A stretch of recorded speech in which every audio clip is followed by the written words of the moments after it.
The Puck Portfolio with Andy MacNeil. Hey, welcome to the Puck Portfolio. It is Friday, May 10th. Beautiful day here in Edmonton and in Calgary. And I'm going to welcome in my buddy Nick Martin from down in Calgary right now. Hey, Nick, how's it going, man? Doing good. Yeah, I'm pumped. I'm might be in Calgary, but I think I got to come on here and talk up the Oilers tonight. So let's get I into think it. it's going to be a good night here in Edmonton. We will get to that game too in a little bit, but we got to recap all of the happenings from Thursday night in the NHL playoffs. Of course, this show is sponsored by NorthStar Bets. You can check them out via the link in the description below.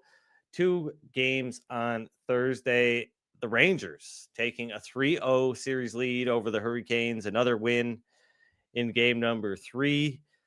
Nick, I've got to ask you, man, do you think the Carolina Hurricanes are making Igor Shesterkin look a lot better than he actually is right now? 65% of the shot attempts in favor of Carolina, but according to Evolving Hockey, just roughly 56% of the expected goals in the Hurricanes' favor last night. So a lot of weak shots, a lot of just hoping that something that they can convert on something, they can turn nothing into something.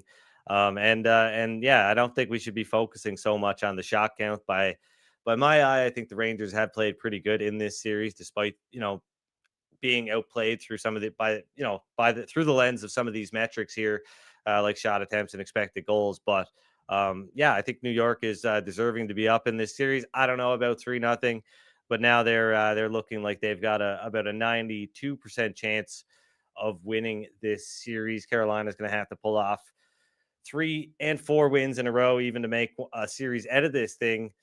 So you're looking at the Hurricanes now as basically just not when or if they're going to be eliminated, more of a matter of when. So is that pretty much how you're looking at this one now, Nick? Yeah, I agree, and I think that it is a really good example of just chance quality because, and I think game 2 is the one that really could have gone either way. I think, yeah, it's fair to say 3-0 is probably a pretty damn unlucky version of things for the Hurricanes. Yeah. But the Rangers are also very much comfortable with what's going on. And if you look, Yeah. I think the one point that's been clear is the Rangers have still gotten just as many of the really, really good chances. Like even last night, Panarin had a full-on missed breakaway. There was still the missed Hedl chance, which I think everyone was already expecting him to shoot into the empty net. I don't even know if it rolled on him or what, but like when you look at the breakdowns in the key areas, they're pretty even. And I wasn't really surprised to see Mike Kelly post today that the Rangers are actually up. I think that would have been Sportlogic's numbers, right? But that they were actually up in expected goals. I actually definitely believe that. I think the eye test, if you really filter out all the garbage that Carolina's doing, would tell you that, and that's kind of what we had speculated last night before I saw Kelly's data. So I agree with that. It feels like the Rangers are kind of right in their wheelhouse. If you gave them a worse goalie, if you gave them Skinner or Seelovs, they've probably given up, 5 more goals in the series, but they know who they have and they're comfortable with what they're giving up. So I think it's a little different when you fall into this kind of a rhythm. I think we've seen Montreal do the exact same thing in the playoffs in some of those price years where, yeah, they weren't owning more of the play. And yes, they were giving up some really good chances, but it was a lot of stuff that they're comfortable with because of who they have back there. So it's kind of falling into a rhythm of just making sure you don't give up the complete breakdowns and giving, just trying to have some pressure on shooters. So I agree. I think the Rangers definitely at least deserve 2-1. 3-0 is fine. I think it is what it is. And if you're Carolina, yeah, you're probably sick of this and feel like you're always unlucky, but we've seen it. I'm just ready for Rod to say the exact same thing he said last year if they get swept and say, that wasn't a sweep. I was there. I watched it. It wasn't a sweep. But at this point, I think it's just a thing where a lot of what the Rangers are doing right is sustainable. And a lot of what Carolina continues to do is just they're destined to have losses like this. So I don't know if it ends tomorrow or not, but I do think that you'd be crazy to lay this number with Carolina because I feel like they've been working as hard as they possibly can. The urgency is there. Yeah. And for the Rangers, that's been a lot of work smarter, not harder, and just exposing Carolina against the run of play. And I also think there has been some legitimate, the management of the puck in the key areas, and especially when there is pressure and in the big moments from the Carolina back end, has been really bad. Like in overtime prior to the winning goal, there was 3 or 4 plays that just have to be made. So we'll see how that, how the Rangers do if they get into a series versus Florida or Boston, where I expect those to be made. But I think the Hurricanes can't really feel bad here. I think this is pretty much a full-on choke, and credit to the Rangers. Yeah, they had a 7-6 high edge in high danger shot attempts in game one, according to Natural Stat Trick, a 24-23 edge in game number two, and it was 12-12 in game number three. So they're +2 in the high danger shot attempt differential category right now. So that definitely tells the same story that we're talking about. And yeah, Carolina, I mean, just like you said, an epic choke job. They are they're right there, but they're not able to get past this Rangers team. And um, speaking of a choke job, the Dallas Stars avoided another choke job on Thursday night. They were able to breathe a sigh of relief with their 5-3 win over the Avs. They had kept the Avs off the scoreboards for the first two periods, but Colorado scored three times in the third. Got within one late. Made it pretty stressful there for me as somebody who's looking for the Stars to even up that series and keep those Stanley Cup futures alive. I know you're in the same boat there, Nick. I'm not really interested in backing the Stars anymore here based on what I've seen. I think I've got enough invested in them. I'll make out pretty good if they go on a long playoff run here. That could change if they move on to the Western Conference final against a team like Edmonton or Vancouver. But right now against Colorado, I think based on the prices we're seeing, things are pretty fair. And I'm probably going to sit this one out and just ride my -110 series bet on the Stars. The Stars are now expected to win the series roughly 53.5% of the time, according to my projections. What are you seeing out of this Dallas team? You must be happy to see Rupe Hintz finally come alive with a big game, a goal and 3 assists in game number two. Thought he deserved the first star of the night, but he didn't get it. But Miro Heiskanen Oh, also had yeah. a couple of goals, which didn't go unnoticed. So, what are you seeing from this Stars team now? Are you kind of feeling like I am, where you're a little bit hesitant to back them because these Avs are so dangerous? Yeah, that's kind of the way I saw this whole series. I was on the Avs in game one and kind of thought they were the more valuable side last night. Didn't play it, so it worked out good there. But I'm seeing it to me, it just feels like you're splitting hairs to try to think you really have an edge in predicting this one. I know that's kind of lame, but I really just think this is two cup level teams.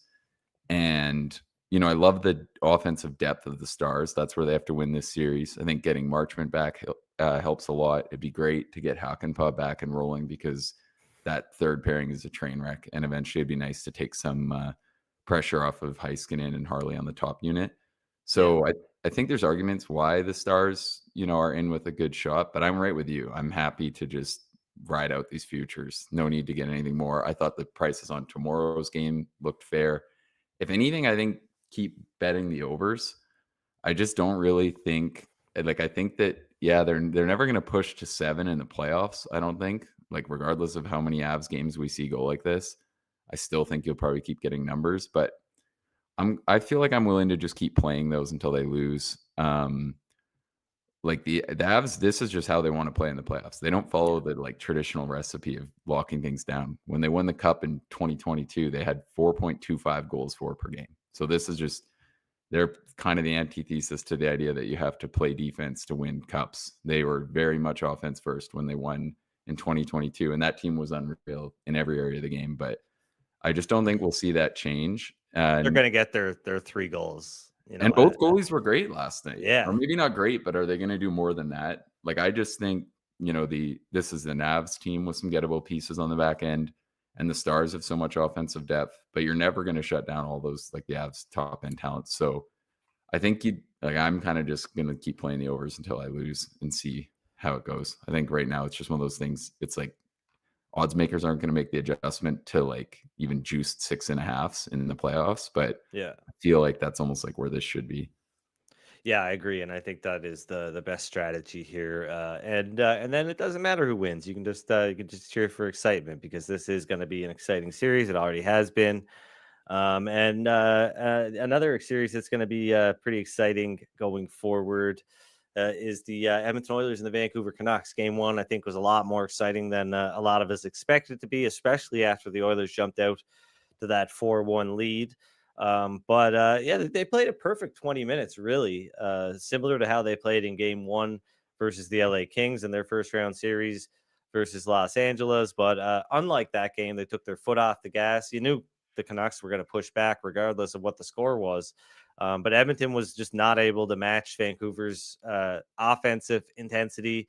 They let up on the attack. They tried to hold the lead. I mean, McDavid said it himself after the game. He talked a lot about, oh, I thought we did a pretty good job trying to hold the lead. I mean, I wrote about it today on OilersNation.com. I think if this team is, thinking about holding leads instead of extending them, then there's a big problem here because Edmonton is going to have to rely on their offensive attack, and they're going to have to be relentless with their attack here. I mean, Silva's allowed 4 goals on 18 shots. The Oilers only had 5 high danger shots in the game. This guy is beatable. The Canucks are beatable. Edmonton has to be a lot better in game number 2, and I think there's I don't agree with the reduction here. Edmonton's come down a lot in the betting market. Their game 2 money line is currently sitting at minus 125 at most shops, and that's a good price as far as I'm concerned. So I'm going to take the Oilers here. Hope to win a unit on them. And I mentioned this before the show. I'm probably not the only one, but I'm going to sprinkle a quarter unit on Warren Foegele to score an anytime goal. As I throw it over to you, I'm going to look and see what I can find as far as the best odds on Foegele right now to score an anytime goal, because looks like he's being moved up to the top line with Zach Hyman and Connor McDavid. He scored as many 17 even strength goals as Leon Draisaitl did during the regular season. So he's fully capable of taking advantage of this promotion here. How are you handicapping this game, Nick? Are you with me on the Oilers?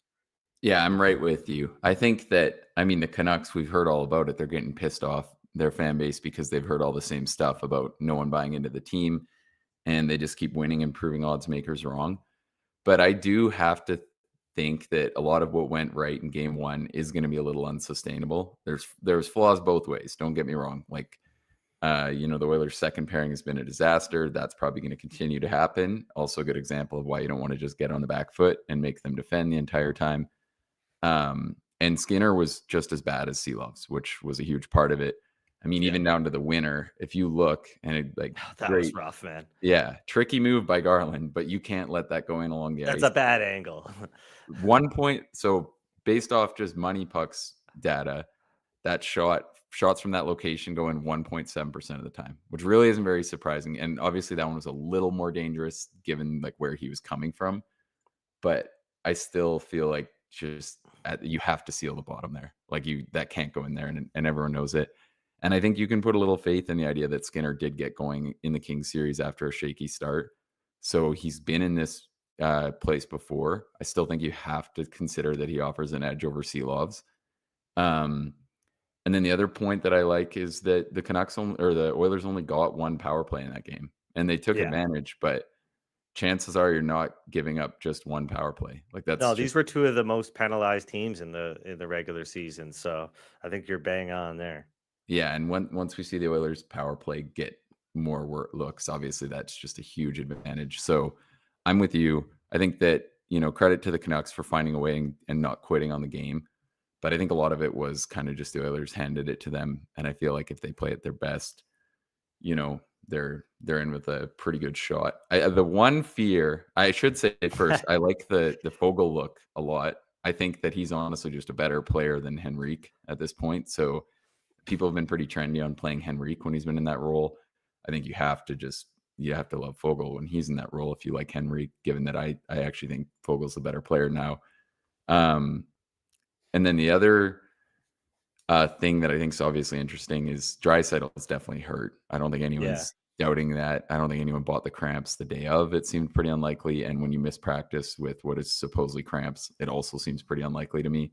I feel like at worst you get out there and go through the motions if you're just dealing with muscle cramps, right? So I don't know what's up with Draisaitl. I'm guessing he's probably pretty hurt. We know he went on that ridiculous run in 2022 when he was playing with what was apparently a really bad high ankle sprain. So Yeah. I'm not going to be surprised if he finds a way to be effective. But that is one fear, that it's like you don't quite know what you're going to get out of Draisaitl. But yeah, I agree. I still think this seems like a good time to buy on the Oilers.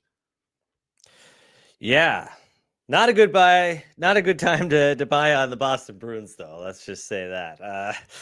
I would like to think that the Bruins aren't dead in the water here, but after a pretty lousy performance in Game 2, it doesn't feel great to be a Bruins fan right now. Felt good after Game 1, pretty strong performance, but clearly the Panthers were a little bit rusty. They kicked off that rust and took over in Game 2, specifically after Boston opened the scoring in that game with a goal from Charlie Coyle, and that was the only goal they scored. So, looks like Jeremy Swayman is expected to start again, although he was given some time off in that. Not his fault by any means, but he was pulled in favor of bringing Linus Ullmark into the game. Ullmark allowed 2 goals. Swayman allowed twice as many. So he's got to bounce back. I had thought that they might go to Ullmark in this game just because, but I'm glad they're going back to Swayman. He's been really good in the playoffs, and I think he deserves another shot here. But yeah, Florida, I think they should be around a minus 120 favorite. That's pretty much where they are across the market right now, a little bit higher than that. Yeah, I'm probably done with this series. I mean, I'm guessing there's going to be people out there that say Panthers or nothing. I was okay taking the Bruins on with those big prices on the road in games 1 and 2. Happy I got the split, but I'm not going to take them as a short dog at home here, especially considering how they performed at TD Bank Garden. Yeah, I was on the Bruins in Game 1 too, and I'm right with you. I think a big part of that ended up being a rusty performance from the Panthers, which sucks to just slight the Bruins like that. But I think a lot of the breakdowns from the Panthers core probably don't happen in most games. They obviously looked a lot better in Game 2. I actually like the Panthers in this game, and I feel pretty confident that I'll take my chances just with them tonight and probably just play them again in Game 4, regardless of how tonight goes. I think it looks a little short to me, honestly. They closed minus 165, minus 170 for Game 2 in Florida. And this is another instance to me, I think, as the series shifts to Boston, it's over accounting for home ice a lot. In this series last year, road teams went 5-2. Last series, the Bruins played better in Toronto than they did on home ice.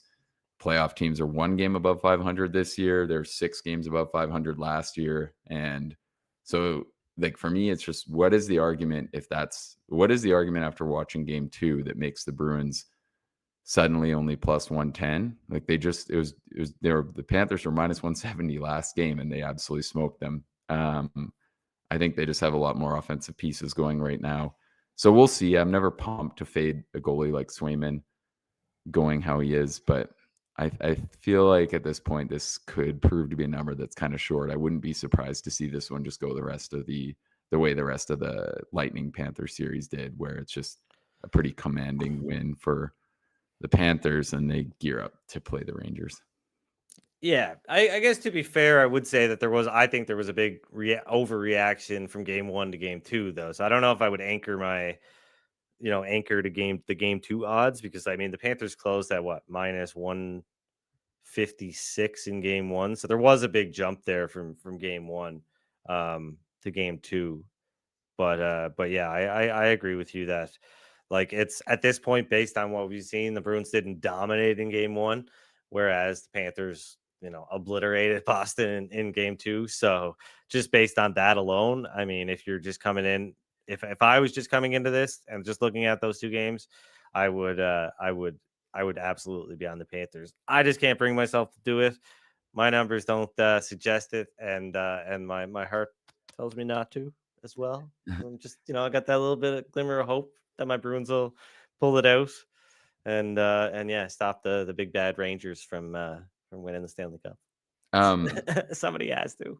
Yeah, the one thing that I'll put out there too is we talk about that Game 1, And because it feels like a thing where everyone has a take on the rest versus rust, and we get a lot of trust me bro takes because you see so many people comment being like, Trust me, well, that's bro. what it is, because it's just people who don't, they don't have any numbers, and they'll just say, oh, well, like the rest is going to be a huge advantage here. They're going to come out and storm all over them. And you hear one or the other. But if you actually look at the data since 2005, so teams that were in Boston's role that won a game 7 within 2 days of the opening game 1 and were facing a team that had had 3 or more off days.